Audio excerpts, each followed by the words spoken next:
अब आज आपके सामने फिर से नई क्लास लेकर मैं आया हूं। कल हम पढ़ रहे थे अलंकार। अलंकार कल हमने अलंकार की परिभाषा जान ली थी, अलंकार के भेद पढ़ लिए थे और अलंकार के भेदों में हमने शब्दालंकार पढ़ रहे थे। शब्दालंकार में हमने अनुप्रास अलंकार के बारे में जान लिया था। अब शब्दालंकार के जो और भेद रह गए थे कल, वो आज पढ़ेंगे। तो देखिए, आज हम पढ़ते हैं शब्दालंकार का अगला भेद श्लेष अलंकार। ये शब्दालंकार का भेद है मित्रों, श्लेष अलंकार। सबसे पहले तो हमें मित्रों ये देखना है कि श्लेष शब्द का क्या अर्थ होता है। श्लेष शब्द का क्या अर्थ होता है? श्लेष शब्द है जिसका अर्थ होता है मूल चिपकना या चिपका हुआ। चिपका हुआ, चिपका हुआ श्लेष शब्द का अर्थ होता है चिपका हुआ। अब सबसे पहले इसकी परिभाषा देखते हैं। परिभाषा,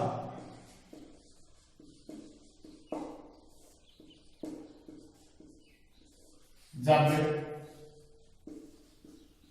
किसी एक शब्द के एकाधिक अर्थ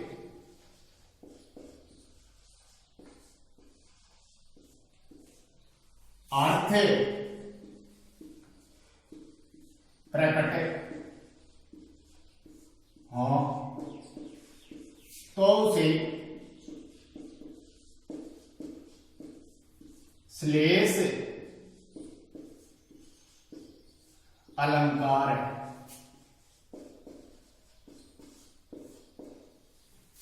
कहते हैं। देखिए दोस्तों, परिभाषा है जब किसी एक शब्द के एकाधिक अर्थ प्रकट हो तो उसे श्लेष अलंकार कहते हैं। जैसे उदाहरण देकर हम आसानी से इसको और भी अच्छे से समझ सकते हैं। जो उदाहरण है,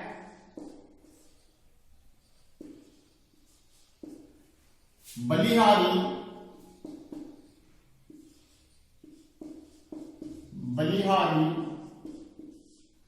नृपकूप की गुणबिन बूंद न देई।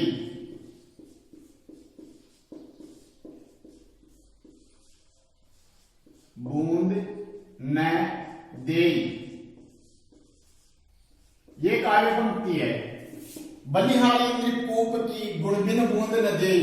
अब यहां पर एक शब्द है गुण। अब यहां पर परिभाषा दी कि किसी एक शब्द के एकाधिक अर्थ प्रकट हो तो उसे श्लेष अलंकार कहते हैं। तो इसके दो अर्थ प्रकट होते हैं, एक तो रस्सी और दूसरा इसका जो मूल अर्थ है गुण। अगर हम कोई एक के पास से कुछ फल प्राप्त करना चाहते हैं तो उसके लिए हमारे पास गुण होना चाहिए। गुण अर्थात रस्सी। रस्सी से बांधकर किसी भी वस्तु को उसमें से हम पानी निकाल सकते हैं। इसी प्रकार से नृप में भी क्या होना चाहिए? गुण होना चाहिए। नृप का अर्थ अर्थात राधा में भी गुण होगा तो ही प्रजा उसका सम्मान करेगी, अन्यथा उस ऐसे जो गुणहीन राजा होगा उसका तिरस्कार प्रजा जरूर करती है। तो इसलिए राजा में भी गुण होना जरूरी है और कोई ऐसे हमें फल प्राप्त करने के लिए भी हमारे पास गुण होना जरूरी है, अर्थात रस्सी होना जरूरी है।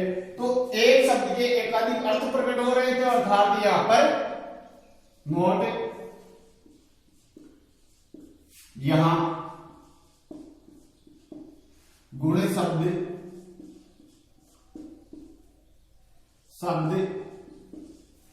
के दो अर्थ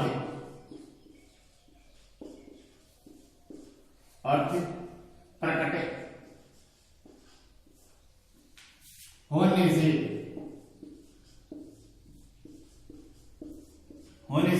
यहां श्लेष अलंकार है। अब दूसरा उदाहरण एक और समझते हैं इसी का।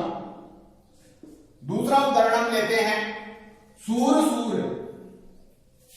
सूर सूर या ये ले लो चिरजीवो जीवो जोरी दुरे अति स्नेह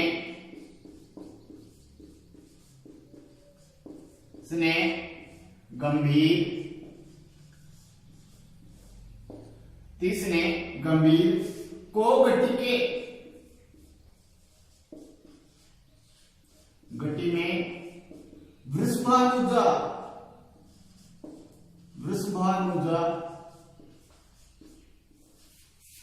वे अंदर के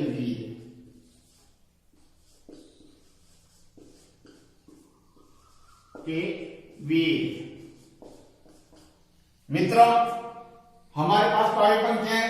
चिर जीवो जोरी जुरे अति स्नेह गंभीर को घटी में वृषभानुजा वे हलदर के वीर। परिभाषा है कि एक शब्द के एकाधिक अर्थ प्रकट हो तो वहां श्लेष अलंकार होता है। तो देखिए यहाँ पर भी हमारे पास शब्द है वृषभानुजा और हलदर। वृषभानुजा, एक तो वृषभानु थे जो राधा के पिता थे, तो वृषभधन अनुजा, वृषभधन अनुजा। हाँ, तो देखिए मित्रों, यहाँ पर वृषभधन अनुजा, वृषभ यानी वृषभ का अर्थ होता है बेल, इसका अर्थ हम लेंगे बेल, प्लस अनुजा यानी पुत्री, बेल की पुत्री अर्थात गाय। एक अर्थ तो ये निकला इसका। दूसरा वृषभानु की पुत्री वृषभानु,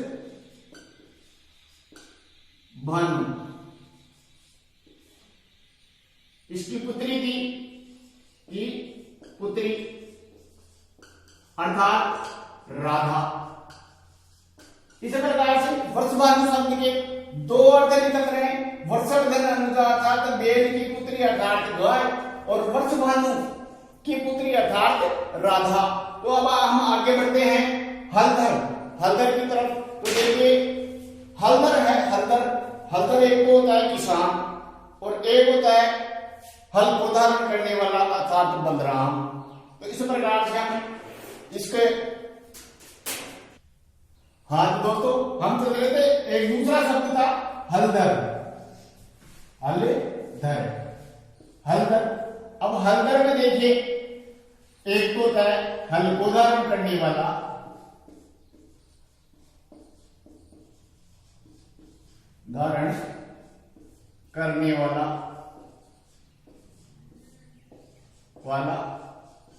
अर्थात किसान, और दूसरा हलधर अर्थात बलराम।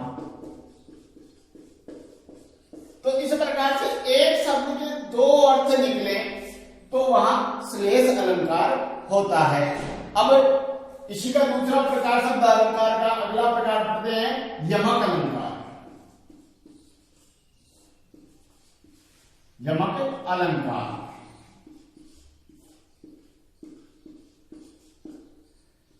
देखिए मित्रों, यमक यानी यम धन कै, इन दो से मिलकर बना है। तो यम का अर्थ होता है युगल या जोड़ा। यम का अर्थ होता है युगल या जोड़ा। अब देखिए जब परिभाषा पर गौर करते हैं, परिभाषा पर जब काव्य पंक्ति में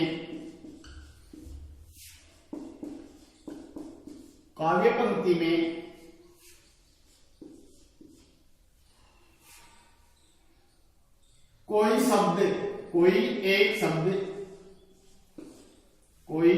एक शब्द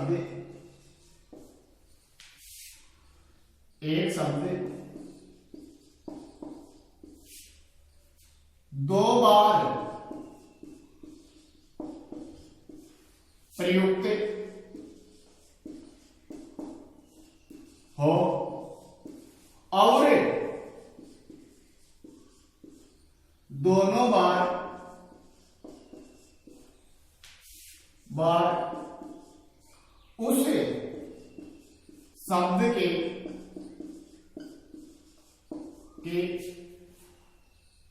अर्थ भिन्न हो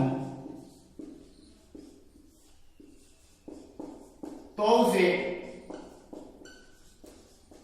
उसे यमक अलंकार कहते हैं।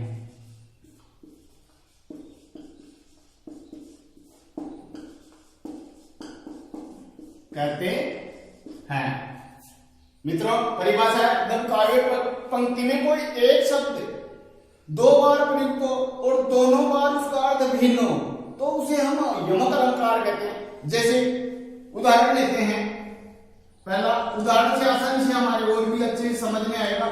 पहला उदाहरण है सूर सूर तुलसी सी, तुलसी शशि। अब देखिए मित्रों, यहां पर सूर सूर, सूर अर्थात सूरदास, सूर अर्थात सूरदास, और दूसरे सूर का अर्थ हम देंगे सूर्य। अर्थात काव्य में सूरदास भी सूर्य की तरह ही क्या है, चमक गए हैं। इसी प्रकार से सूर्य की तरह ही रोशनी देते हैं काव्य में। इसी प्रकार से सूरज जिस प्रकार रोशनी देता है तो काव्य में सूर्य यानी अर्थात सूरदास भी सूर्य की भांति ही काव्य में क्या है कि प्रकाश, काव्य को प्रकाशमान बना रहे हैं, तो बना गए हैं। तो इस प्रकार से एक शब्द है सूर सूर, शब्द एक है लेकिन अलग अलग अर्थों में प्रयुक्त हो रहा है, तो यहाँ पर यमक अलंकार है। इसी प्रकार से दूसरा उदाहरण और लेते हैं हम, तो वो दूसरा उदाहरण है, देखिए। हाँ तो दोस्तों यमक अलंकार का दूसरा उदाहरण हम समझते हैं। दूसरा उदाहरण है कनक कनक,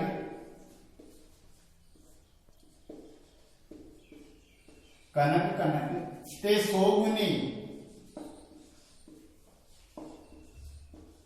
गुनी मादकता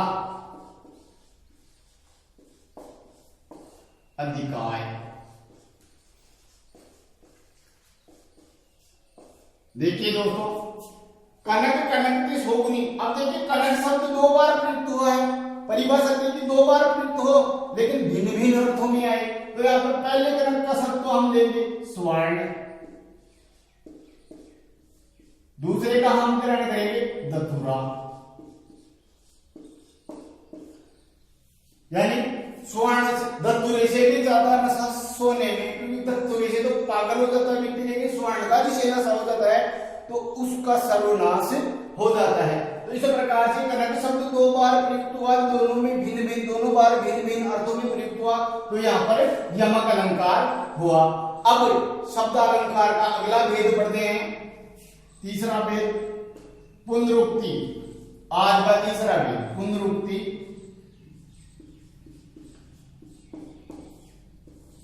अलंकार। पुनरुक्ति अलंकार, सबसे पहले तो पुनरुक्ति शब्द का अर्थ समझते हैं। पुनरुक्ति दो शब्दों से मिलकर बना है। पुनरुक्ति शब्द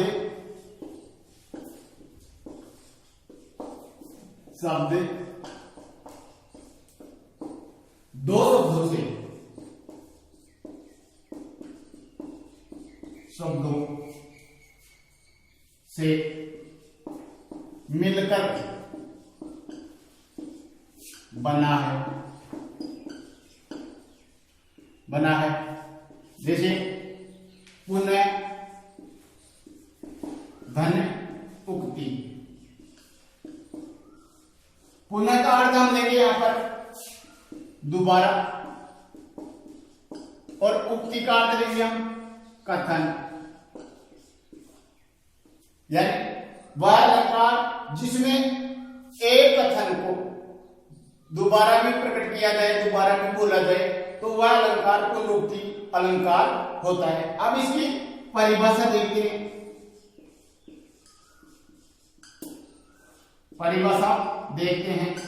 परिभाषा के लिए हमें क्या है, परिभाषा है इसकी, जब किसी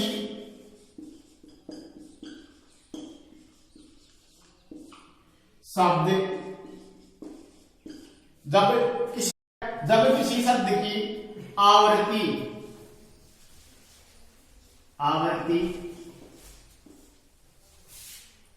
2 बार हो और दोनों बार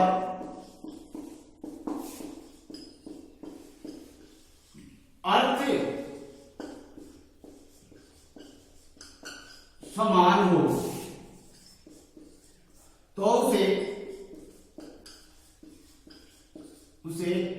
पुनरुक्ति अलंकार कहते हैं। देखिए मित्रों, परिभाषा है, जब किसी शब्द की आवृत्ति 2 बार हो और दोनों बार उसका अर्थ भी समान हो तो उसे पुनरुक्ति अलंकार कहते हैं। ये यमक में था कि शब्द 2 बार है लेकिन उसका अर्थ भिन्न भिन्न हो, लेकिन इस पुनरुक्ति अलंकार में शब्द 2 बार आता है लेकिन अर्थ भी उसका क्या रहता है, समान ही रहता है। तो ये पुनरुक्ति अलंकार हो गया। देखिए दोस्तों, अब पुनरुक्ति का एक उदाहरण समझते हैं। पुनरुक्ति अलंकार का एक उदाहरण है पुनि पुनि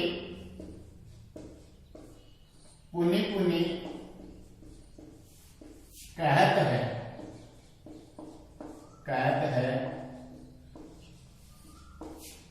कौन हम तेरो लाल, कौन है तेरो लाल। अब देखिए आप मित्रों, पुनि एक बार, फिर दोबारा यही शब्द आया लेकिन इनका अर्थ एक ही होगा। पुनि यानी बार बार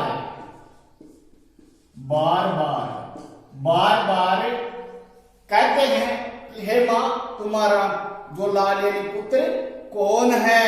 मैं बार बार पूछ रहा हूं, हे मां तुम्हारा पुत्र कौन है।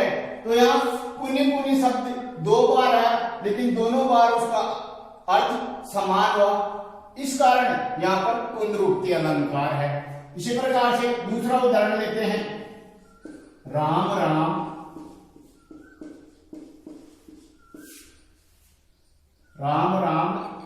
भूल कर भी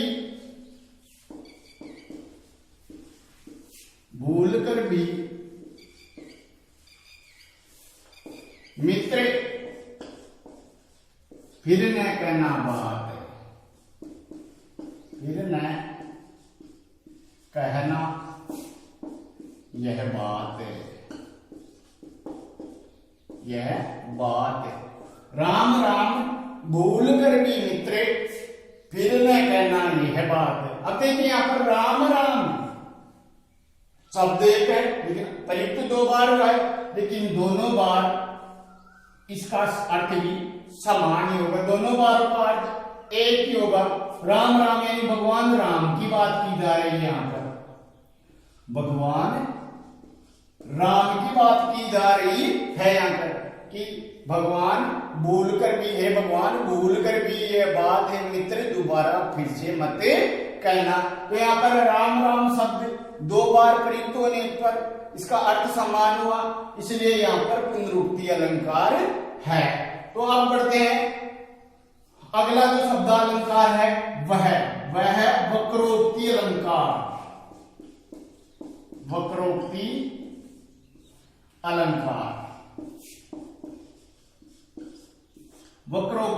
अलंकार।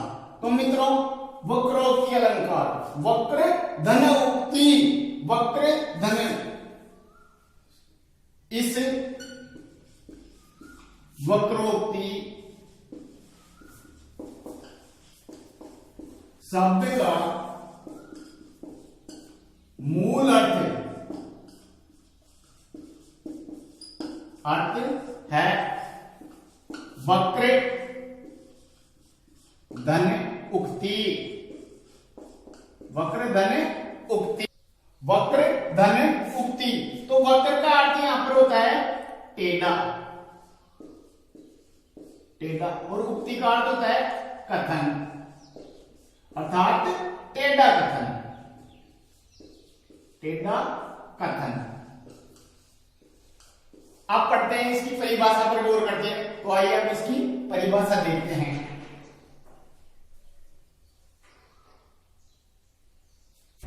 अब देखते हैं वक्रोक्ति की परिभाषा, वक्रोक्ति अलंकार की परिभाषा।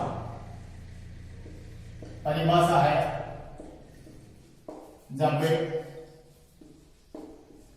वक्ता द्वारा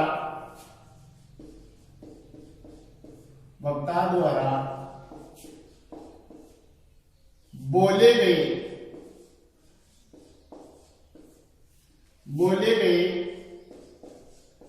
कथन का श्रोता अलग अर्थ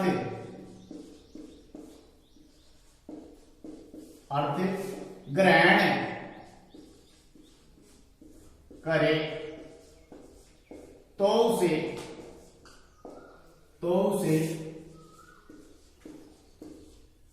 वक्रोक्ति अलंकार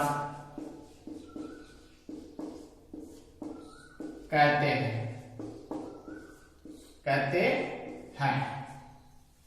देखिए मित्रों, परिभाषा है वक्ता द्वारा बोले गए कथन का श्रोता अलग अर्थ निकाले, यानी वक्ता बोल कुछ रहा है और श्रोता उसका सुनकर अर्थ अलग ग्रहण कर रहा है, तो उसे वक्रोक्ति अलंकार कहते हैं। जैसे एक उदाहरण लेते हैं कि कोह तुम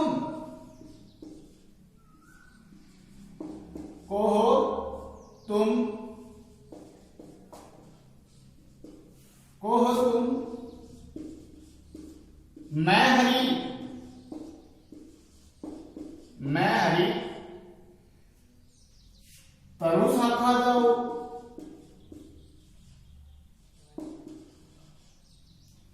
तरु शाखा जाओ।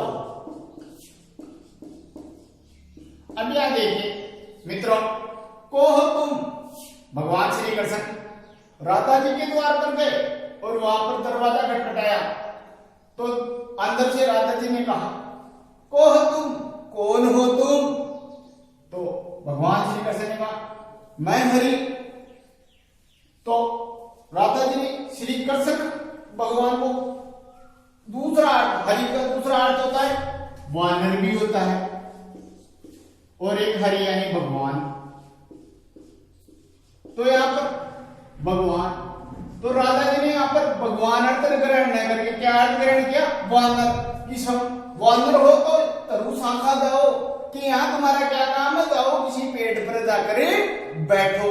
तो इस प्रकार से वक्ता द्वारा बोले गए कथन का श्रोता अलग अर्थ ग्रहण करे तो उसे वक्रोक्ति अलंकार कहते हैं। तो इस प्रकार से श्री कृष्ण ने तो कहा कि मैं भगवान हूं, मैं कृष्ण हूं, तो राधा जी ने सोचा कि वानर है तो तेरा यहां क्या काम है, किसी पेड़ की शाखा पर जाकर बैठो। तो इस वक्रोक्ति अलंकार के दोस्तों दो भेद किए गए हैं, इसके दो भेद किए गए हैं। भेद वक्रोक्ति अलंकार के दो भेद किए गए, कौन कौन से? पहला जो है काकु वक्रोक्ति अलंकार,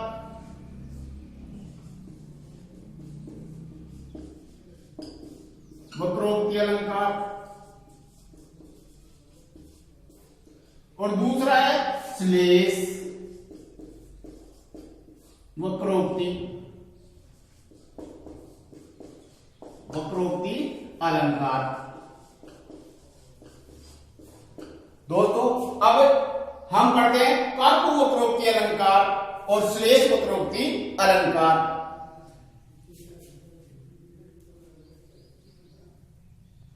हाँ तो दोस्तों अब चलते हैं, वक्रोक्ति अलंकार के दो भेद थे, काकु वक्रोक्ति अलंकार और श्लेष वक्रोक्ति अलंकार। तो अब पहले पढ़ते हैं काकु वक्रोक्ति अलंकार। पहला भेद काकु वक्रोक्ति अलंकार। सबसे पहले इसकी मित्रों परिभाषा देखते हैं। परिभाषा, जब वक्ता द्वारा बोले गए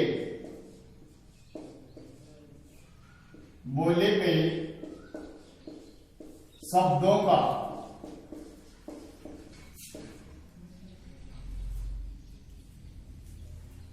वक्ता की कंठ ध्वनि के कारण, वक्ता की कंठ ध्वनि के कारण, ध्वनि के कारण श्रोता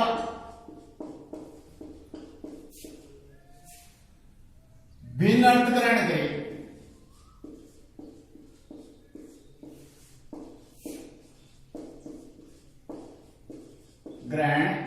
करे, तो उसे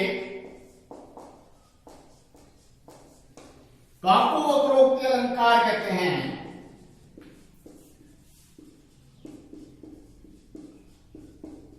वक्रोक्ति अलंकार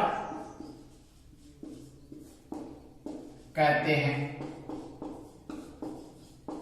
देखिए मित्रों, परिभाषा है, जो वक्ता द्वारा बोले गए कथन का उसकी कंठ ध्वनि के कारण श्रोता अलग अर्थ ग्रहण करना, तो उसे काकु वक्रोक्ति अलंकार कहते हैं। जैसे एक उदाहरण लेते हैं हम। उदाहरण है, वक्ता का कथन है, वक्ता कह रहा है रोको मत जाने दो, रोको मत जाने दो, ये कथन वक्ता कह रहा है। अब कंठ ध्वनि के कारण श्रोता ने इसका अर्थ किस प्रकार से ग्रहण किया? रोको मत जाने दो, मत जाने दो, ये श्रोता का अर्थ ग्रहण किया गया है, वह है। तो कंठ ध्वनि के कारण क्या हुआ? ये अर्थ बदल गया।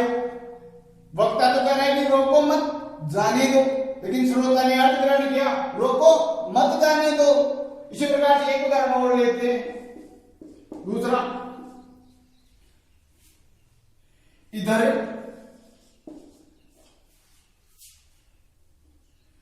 बैठो मत, बैठो मत जाओ, ये तो कह रहा है वक्ता।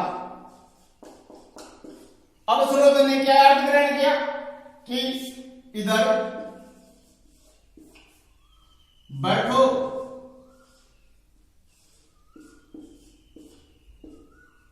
मत जाओ। तो यहां पर ये कह रहा है श्रोता। अब देखो, कंठ ध्वनि के कारण ये फेर बदल हो गया। कंठ ध्वनि का वक्ता तो कह रहा है कि इधर बैठो मत जाओ, लेकिन जो श्रोता है उसने क्या सुना? इधर बैठो मत जाओ। तो यहां पर कंठ ध्वनि के कारण श्रोता जब वक्ता के कथन का अलग अर्थ ग्रहण करता हो, वहां काकु वक्रोक्ति अलंकार होता है। अब इसका दूसरा भेद पढ़ते हैं।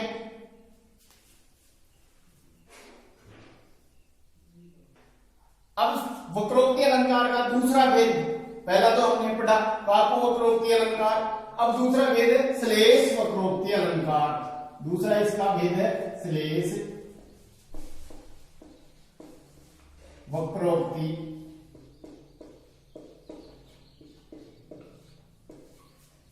अलंकार। श्लेष वक्रोक्ति अलंकार। सबसे पहले तो इसकी परिभाषा देखते हैं। परिभाषा है,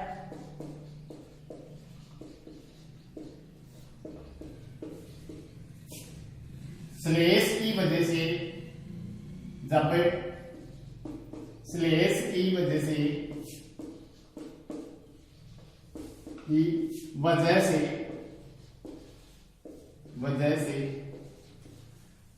वक्ता द्वारा कहे गए कथन का श्रोता अलग अर्थ ग्रहण करे, अलग अर्थ ग्रहण करे तो उसे श्लेष वक्रोक्ति अलंकार कहते हैं। देखिए मित्रों, श्लेष वक्रोक्ति अलंकार, जब श्लेष की वजह से वक्ता द्वारा कहे गए कथन का श्रोता अलग अर्थ ग्रहण करे तो उसे श्लेष वक्रोक्ति अलंकार कहते हैं। इसे उदाहरण लेते हैं, एक उदाहरण लेते हैं। लक्ष्मी ने कहा पशुपाल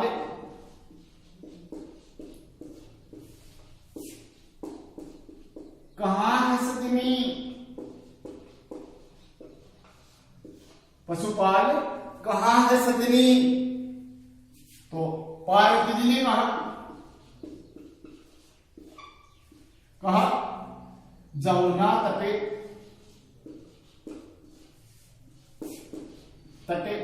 पर धेनु चराए रहे। अब देखिए, माता लक्ष्मी पार्वती जी के पास गई और वहां जाकर बोली माता लक्ष्मी, हाँ तो देखिए, लक्ष्मी पशुपाल कहाँ सदनी, पार्वती जमुना तट पर धेनु चराए रहे। अब माता लक्ष्मी पार्वती जी के पास आकर बोली, ये पार्वती पशुपाल कहाँ है कि तुम्हारे पशुपाल, यानी पार्वती जी ने तो पूछा, लक्ष्मी जी ने पूछा पशुपाल यानी शिव जी के बारे में पूछा कि शिव जी कहाँ है। तो पार्वती जी को व्यंग्य लगा तो उन्होंने भी व्यंग्य किया, कहा पार्वती जी ने कि जमुना तट पर धेनु चरा रहे कि यमुना के तट पर गाय चरा रहे हैं। तो यहाँ पर इन्होंने तो पूछा पार्वती जी से शिव जी के बारे में, लेकिन पार्वती जी ने उसका अर्थ ग्रहण किया कि जमुना तट पर, यानी भगवान श्री कृष्ण जो कि किसके रूप थे, भगवान श्री कृष्ण के बारे में कहा जो किसके रूप थे, भगवान विष्णु भगवान के अवतार थे। तो उन्होंने सोचा कि विष्णु भगवान के बारे में पूछ रही कि जमुना तट पर यमुना के तट पर गाय चरा रहे हैं। तो देखिए, वक्ता द्वारा बोले गए कथन का अलग अर्थ ग्रहण किया गया। तो यहाँ पर श्लेष वक्रोक्ति अलंकार है। अब एक उदाहरण और देता हूं मैं आपको।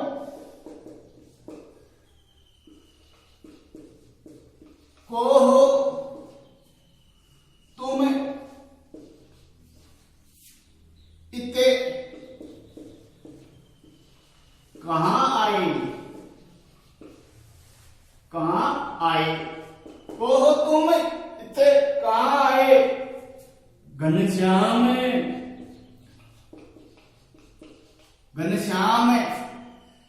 बरसों कहीं जाएंगे, बरसों कहीं जाएंगे। अब देखिए, यहां पर भगवान श्री कृष्ण गए राधा जी के द्वार पर, वहां जाकर उन्होंने दरवाजा खटखटाया।